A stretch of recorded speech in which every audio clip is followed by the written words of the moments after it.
ಏಯ್ ಇಲ್ಲಪ್ಪ ಇಲ್ಲಿ ಎಲ್ಲೋಗ್ತಾ ಇದೆಯಾ? ಸರ್ ಒಂದು ಕೊರಿಯರ್ ಕೊಡಬೇಕಿತ್ತು. ಇರು ಒಂದು ನಿಮಿಷ, ಹೆಸರು ಎಂಟ್ರಿ ಮಾಡಿಬಿಟ್ಟು ಹೋಗಿ ಅಂತ. ತಗೋ, ಇದರಲ್ಲಿ ನಿನ್ನ ಹೆಸರು ಎಲ್ಲಿ ಹೋಗ್ಬೇಕಂತ ಎಂಟ್ರಿ ಮಾಡಿಬಿಟ್ಟು. ಕೊರಿಯರ್ ಯಾರು ಕೊಡ್ಬೇಕಪ್ಪ? ಸರ್ ಈ ಗುರುಮೂರ್ತಿ ಅವ್ರ ಮನೆಗೆ ಹೋಗ್ಬೇಕು ಸರ್. ಓ, ನಮ್ಮ ಸುಬ್ಲಕ್ಷ್ಮಿ ಅಕ್ಕನ ಮನೆಗೆ. ಥರ್ಡ್ ಫ್ಲೋರ್ ಹೋಗ್ಬಿಟ್ಟು ಫ್ಲಾಟ್ ನಂಬರ್ 214 ಅಂತ ಕೇಳು, ಯಾರು ಬೇಕಾದ್ರೂ ತೋರಿಸ್ತಾರೆ. ಸರ್ ಇಲ್ಲಿ ಗುರುಮೂರ್ತಿ ಅಂತ ಇದೆ. ಮತ್ತೆ ಇದು ಗುರುಮೂರ್ತಿ ಅವ್ರ ಮನೆನೇನಪ್ಪ, ಆದ್ರೆ ಇಲ್ಲಿ ಸುಬ್ಲಕ್ಷ್ಮಿ ಅಕ್ಕ ಅವ್ರ ಫೇಮಸ್ಸು. ನೀನ್ ಮೇಲೆ ಹೋಗಿ ಸುಬ್ಲಕ್ಷ್ಮಿ ಅಂತ ಕೇಳಿದ್ರೆ ಯಾರು ಬೇಕಾದ್ರೂ ತೋರಿಸ್ತಾರೆ. ಈ ಅಪಾರ್ಟ್ಮೆಂಟ್ಗೆ ಅವರು ವರ್ಲ್ಡ್ ಫೇಮಸ್ ಕಣಯ್ಯ. ಆಯ್ತು ಹೋಗಪ್ಪ. ಓಕೆ ಸರ್, ಸ್ವಲ್ಪ ಬ್ಯಾಗಲ್ಲಿ.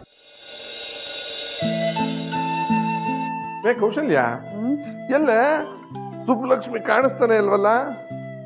ಪಕ್ಕದ ಮನೆಗೆ ರಾಮಚಂದ್ರಪ್ಪನವ್ರು ಇದ್ದಾರಲ್ಲ, ಅವ್ರಿಗೆ ವಡೆ ಕೊಟ್ಟು ಬರ್ತೀನಿ ಅಂತ ಹೋಗವಳೆ.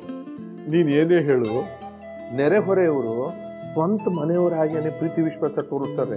ನಮ್ ಸೊಸೆನೂ ಅಷ್ಟೇ, ಅಕ್ಕಪಕ್ಕದವ್ರನ್ನ ತುಂಬಾ ಚೆನ್ನಾಗಿ ನೋಡ್ಕೊತಾಳೆ. ಹಳ್ಳಿಯಿಂದ ಬೆಂಗಳೂರಿಗೆ ಬಂದಿದ್ರು ಬಾವಣಿಗೆ ಬರ್ತಿಲ್ಲ. ನೀವು ಹೇಳೋದಿಟ್ಟ. ಇಲ್ಲಿ ಬರಕ್ ಮುಂಚೆ ಯಾರ ಗುರುತು ಪರಿಚಯ ಇತ್ತಾ? ಇಲ್ಲಿಗೆ ಬಂದ್ಮೇಲೆ ನೋಡಿ ಎಲ್ರನ್ನು ಪರಿಚಯ ಮಾಡ್ಕೊಂಡು ಎಲ್ರ ಜೊತೆನೂ ಹೊಂದ್ಕೊಂಡು ಇದನ್ನೇ ತವ್ರ ಮನೆ ಮಾಡ್ಕೊಂಡ್ಬಿಟ್ಟವಳೆ. ಅದು ನಿಜ ಅನ್ನು. ಆದ್ರೆ ಈ ನನ್ನ ಮಗ ಯಾಕೆ ಹೀಗಾಗೋಗ್ಬಿಟ್ಟಿದ್ದಾನೆ? ಏ ನೀವು ಬಿಡಿಪ್ಪ, ಅದು ಯಾಕೆ ಯಾವಾಗಲೂ ಅವನ ಮೇಲೆ ಗುರ ಗುರ ಗುರ ಅಂತ ಇರ್ತೀರ? ಇಲ್ಲಿಗೆ ಬಂದಮೇಲೆ ಈ ಮನೆ ತಗೊಂಡವನೇ, ಒಳ್ಳೆ ಸಂಬಳ ಬರ್ತೈತೆ, ಒಳ್ಳೆ ಕೆಲಸದಾಗವನೇ, ಪ್ರಮೋಷನ್ ಬೇರೆ ಸಿಕ್ಕೈತೆ, ಇನ್ನೇನಾಗಬೇಕು? ನಿನಗೆ ಯಾವಾಗಲೂ ಒಂದೇ ರಾಗ, ನಿನ್ನ ಮಗ ಗನೊಂದಾರಿ ಕೆಲಸ ಮಾಡ್ಬಿಟ್ಟವನೆ ಅಂತ. ಇನ್ನೇನು ಸಾಧನೆ ಅಲ್ವಾ ಇವೆಲ್ಲ? ಏಯ್, ಪಟ್ಟಣದಲ್ಲಿ ಕೆಲಸ ಮಾಡೋರೆಲ್ಲ ಮನೆ ಕಟ್ತಾರೆ. ಆದ್ರೆ ಜನರನ್ನು ಗೆಲ್ಬೇಕು, ಅದನ್ನ ನಮ್ಮ ಸುಬ್ಬಲಕ್ಷ್ಮಿ ಮಾಡ್ತಿದ್ದಾಳೆ. ಏನೋ ನನ್ನ ಬಗ್ಗೆನೇ ಮಾತಾಡ್ತಿರೋಂಗೈತೆ.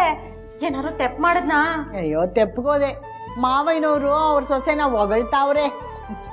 ಅವಳು ಹೊಗಳಿಲ್ಲ ಅಂತ ಹೊಟ್ಟೆ ಕಿಚ್ಚು ಅಲ್ವಾ? ಮತ್ತೆ ನಿಮ್ಮ ಹತ್ರ ಹೊಗಳಿಸ್ಕೊಂಡು ಬಹುಮಾನ ತಗೋಬೇಕಾಗಿತ್ತು ನೋಡಿ. ಅಯ್ಯೋ ಅತ್ತೆ, ಮಾವಯ್ಯ ಹೋಗ್ಲಿ ಬಿಡಿ ಅತ್ಲಾಗೆ. ಮಾವಯ್ಯ ವಡೆ ತಿಂದ್ರಾ? ಅಯ್ಯೋ ಸಾಕತ್ತಾಗಿತ್ತಮ್ಮ. ಇನ್ನೊಂದ್ ಕೊಡ್ಲಾ? ಅಯ್ಯಪ್ಪ ಬೇಡ, ಹೊಟ್ಟೆ ಬಿರಿಯುವಾಗ ತಿನ್ಬಿಟ್ಟಿದ್ದೀನಿ.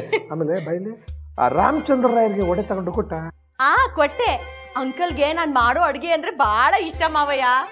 ಅಯ್ಯಯ್ಯಯ್ಯ, ನೀನ್ ಕೈ ರುಚಿ ಎಲ್ರಿಗೂ ಇಷ್ಟ ಅಂತ ಯಾವಾಗ್ಲೂ ಒಲೆ ಮುದ್ದೆನೆ ಬೈಬೇಡ. ಹೊಸಿ ಹೊರಗಿನ ಪ್ರಪಂಚನ ನೋಡು. ಆ ರಾಮಚಂದ್ರಪ್ಪನವ್ರ ಸೊಸೆ ಅವಳಲ್ಲ, ಅವ್ಳು ನೋಡಿ ಕಲ್ತ್ಕೊ. ಯಾಕೆ ನಮ್ಮ ಸೊಸೆಗೆ ಏನೇನೋ ಹೇಳ್ಕೊಡ್ತಿದ್ಯಾ? ಆ ರಾಮಚಂದ್ರ ರಾಯರು ಅವ್ರ ಸೊಸೆ ಬಗ್ಗೆ ಎಲ್ಲ ಹೇಳಿದ್ದಾರೆ ತಾನೆ. ಮನೆಯಲ್ಲಿ ಅವಳು ಒಂದು ಕೆಲಸನೂ ಮಾಡೋದಿಲ್ಲ ಅಂತ. ಆದ್ರೆ ನಮ್ಮ ಸುಬ್ಬಲಕ್ಷ್ಮಿ ನೋಡು, ಪಾದರಸ ಥರ ಓಡಾಡ್ಕೊಂಡು ಕೆಲಸ ಮಾಡ್ತಿದ್ದಾಳೆ.